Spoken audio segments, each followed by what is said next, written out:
ಹೇಳಿ ಬಾಲಕೃಷ್ಣ ಅವರು, ಏನಾಯ್ತು ಈಗ ಇಲ್ಲಿ? ಇದು ಅಕ್ಕಿಬಿಟ್ಟಿಯಲ್ಲಿ ವಾಸ್ತಾ ಇದ್ದಾರೆ ಸುಮಾರು ವರ್ಷದಿಂದ. ನಮ್ಮ ತಾಯಿಂದವ್ರು ಬಂದುಬಿಟ್ಟು ಸಾಲಂಗವ್ರಿಗೆ ಏನು ನೋಟಿಸ್ ಇಲ್ಲ, ಏನು ಮಾಹಿತಿ ಇಲ್ಲ, ಬಂದುಬಿಟ್ಟು ಎಲ್ಲ ಗುಡ್ಸ್ಲೆಲ್ಲ ಕಿತ್ಬಿಟ್ಟಿದ್ದಾರಂತೆ. ಏನೋ ಮಾಹಿತಿ ನೀಡಿದಾರೆ, ಬಂದು ಏಕಾಏಕಿ ಮೇಲೆ ಕಿತ್ತಾಕಿದಾರಾ? ಎಲ್ಲ ಗುಡ್ಸ್ಗಳೆಲ್ಲ ಖಾಲಿ ಮಾಡಬೇಕು ನೀವು ಅಂತ ಪಾಪ ಅವ್ರು ಬಂದು ಒಂದು ಇದು ಮಾಡಿಬಿಟ್ಟು ಎಲ್ಲ ಕಿತ್ಬಿಟ್ಟಿದ್ದಾರೆ. ಒಂದು ಆರು ಗುಡ್ಸ್ಗಳನ್ನು ಕಿತ್ತಾಕಿದ್ದಾರೆ. ನಾನು ರೂರಲ್ ಗುಡಿಬಂಡೆ ಕಾನ್ಸ್ಟಿಟ್ಯೂನ್ಸಿಯಲ್ಲಿ ಮೆಂಬರು GT ವೆಂಕಟೇಶ್ ಅಂತ ಹೇಳ್ಬಿಟ್ಟು ನನ್ನ ಏರಿಯಾದಲ್ಲಿ ಬಂದು ತಹಸೀಲ್ದಾರ್ ಬೆಳಗ್ಗೆನೆ ಬಂದುಬಿಟ್ಟು ಗುಡಿಸುಗಳೆಲ್ಲ ಕಿತ್ತಾಕ್ಬಿಟ್ಟು ಬಂದಿದ್ದಾರೆ. ಅದನ್ನ ಬಂದು ನಾನು ಕೇಳಿದೆ, ಯಾರ ಅಪ್ಪಂದು ಅಂತ ನೀವು ಹಾಕಿದ್ದೀರಾ ಅಂತ ಹೇಳ್ಬಿಟ್ಟು ಬೈದು ಬಂದಿದ್ದಾರೆ. ಅವಾಂಶ ಶಬ್ದಗಳಿಂದ ಬೈದಿದ್ದಾರೆ. ಇದು ಸರ್ಕಾರ ಸುತ್ತೋಲೆನೇ ಇದೆ, ಅಕ್ಕಿ ಬಿಕ್ಕಿ ಜನಾಂಗನ್ನ ಒಕ್ಕಲು ಎಬ್ಬಿಸಬಾರ್ದು ಅಂತ. ಆದ್ರೂ 6 ತಿಂಗಳಿಗೆ ವರ್ಷಕ್ಕೆ ಒಂದ್ಸಲಿ ಬರೋದು, JCB ಎತ್ಕೊಂಡು ಬರೋದು, ಕಿತ್ತಾಕ್ತೀನಿ, ಬೈಯೋದು, ಮ್ಯಾನ್ ಹ್ಯಾಂಡ್ಲ್ ಮಾಡೋದು, ಹೊಡೆಯೋದು. ಅವ್ರಿಗೆ ಹಿಂಗೆಲ್ಲ ತಹಸೀಲ್ದಾರ್ ಮೊನ್ನೆ ದಂಡಾಧಿಕಾರಿಗಳು ಸುಬತ್ತುಲ್ಲಾ ಅನ್ನೋರು ತುಂಬ ಕಿರುಕುಳ ಕೊಡ್ತಾ ಇದ್ದಾರೆ, ಅವರಿಗೆ ತುಂಬ ತೊಂದರೆ ಕೊಡ್ತಾ ಇದ್ದಾರೆ. ಆದ್ದರಿಂದ ಮಾನ್ಯ ಜಿಲ್ಲಾಧಿಕಾರಿಗಳು ಸರ್ಕಾರ ಇದರ ಬಗ್ಗೆ ತೀವ್ರವಾಗಿ ತನಿಖೆ ಮಾಡಿ ಅವ್ರ ಮೇಲೆ ಆಕ್ಷನ್ ತಗೋಬೇಕಾಗಿ ನಾನು ಮೆಂಬರ್ ಆಗಿ ವಿನಂತಿ ಮಾಡ್ಕೊಂತೀನಿ. ಆಧಾರ್ ಕಾರ್ಡ್ಗಳು ಇದ್ದಾವೆ, ರೇಷನ್ ಕಾರ್ಡ್ ಇದ್ದಾರೆ, ಮತ್ತೆ ಈ ಸತ್ತುಗಳು ಗುರುತಿ ನಮ್ಮ ಪಂಚಾಯತಿಯಿಂದ ಮಾಡಿಕೊಟ್ಟಿದ್ದೀವಿ.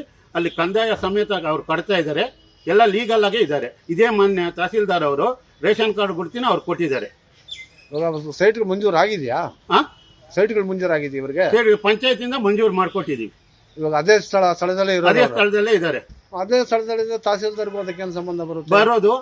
ಯಾರೋ ಒಬ್ರು ಹೇಳ್ಕೊಟ್ಟಿದ್ದಾರೆ, ಅವರಿಗೆ ಕಿರುಕುಳ ಕೊಡಬೇಕು ಅನ್ನೋದು ವೈಯಕ್ತಿಕವಾಗಿ ಹೋಗಿ ಕಿರುಕುಳ ಕೊಡ್ತಾ ಇದ್ದಾರೆ ಅವರು. ವೋಟ್ ಹಾಕಕ್ ಪವರ್ ಇದೆ ಅವ್ರಿಗೆ?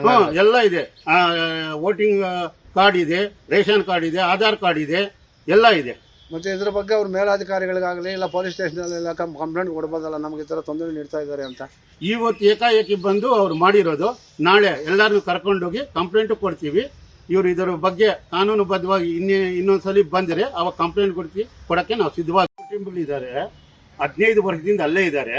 ಸರ್ಕಾರ ಸುತ್ತೋಲೆ ಇದ್ರೂ ಗುಡ್ತೀನೋ ಮೊನ್ನೆ ತಹಸೀಲ್ದಾರ್ ಅವರು ಇಲ್ಲೀಗಲ್ ಆಗಿ ಬರೋದು, ತೊಂದರೆ ಕೊಡೋದು, ಅವ್ರ ಹತ್ರ ಅವಾಂಶ ಶಬ್ದಗಳಿಂದ ಬೈಯೋದು, ನಮಗೆ ಏನು ನೀವು ನೋಡ್ತಾ ಇಲ್ಲ ಅಂತ ಹೇಳ್ಬಿಟ್ಟು ಅವರು ಪದೇ ಪದೇ ಕಿರುಕುಳ ಕೊಡ್ತಾ ಇದ್ದಾರೆ. ಅವರು ನನ್ನ ಕಾನ್ಸ್ಟಿಟ್ಯೂನ್ಸಿ ಲಿಮಿಟ್ ಅಲ್ಲಿದ್ದಾರೆ. ಸರ್ಕಾರ ಹೇಳಿದ ಪ್ರಕಾರ ಅವರಿಗೆ ಮೊನ್ನೆ ಜಿಲ್ಲಾಧಿಕಾರಿಗಳು ಲತಾ ಮೇಡಮ್ ಅವರು ಇದ್ದಾಗ ರೆವಿನ್ಯೂ ವಿಲೇಜ್ ಅಂತ ಮಾಡಿ ಇವರಿಗೆ ಅಲ್ಲಿ ವಸತಿಗಾಗಿ ಉಪಯೋಗಿಸ್ಕೊಳ್ಳೋಕ್ಕೆ ನೀವು ಮಾಡಿಕೊಡ್ರಿ 4 ಎಕರೆ ಅಂತ ಹೇಳ್ಬಿಟ್ಟು ಹೇಳಿದ್ರು ಗುಡ್ತೀನಿ. 3 ವರ್ಷ ಆಗಿದೆ, ಇವತ್ತಿನವರೆಗೂ ಮೊನ್ನೆ ತಹಸೀಲ್ದಾರ್ ಅವರು ಕೂಡಿಸ್ಬಿಟ್ಟು ಹೇಳಿದ್ದಾರೆ ಜಿಲ್ಲಾಧಿಕಾರಿಗಳು. ಆವತ್ತಿನಿಂದ ಇವತ್ತಿನವರೆಗೂ ಅವ್ರು ಏನೇ ಒಂದು ಕಾನೂನುಬದ್ಧವಾಗಿ ಏನೂ ತಗೊಂಡಿಲ್ಲ. ಸುಮ್ಮನೆ ಬರೋದು, ಅವ್ರ ಮೇಲೆ ಅಲ್ಲೇ ಮಾಡೋಕ್ಕೂ ಗುಡ್ತಿ ಹೋಗ್ತಾರೆ. ಇವರ ಮೇಲೆ ಕಾನೂನುಬದ್ಧವಾಗಿ ತಹಸೀಲ್ದಾರ್ ಬಗ್ಗೆ DC ಸಾಹೇಬರಾಗಲಿ, ಇಲ್ಲ ಮಾನ್ಯ ಮುಖ್ಯಮಂತ್ರಿಗಳಾಗಲಿ, ಇಲ್ಲ ರೆವಿನ್ಯೂ ಕೃಷ್ಣ ಬೈರೇಗೌಡ ಆಗಲಿ ಸೂಕ್ಷ್ಮವಾಗಿ ತನಿಖೆ ಮಾಡಿ ಇವ್ರ ಮೇಲೆ ಕಾನೂನುಬದ್ಧವಾಗಿ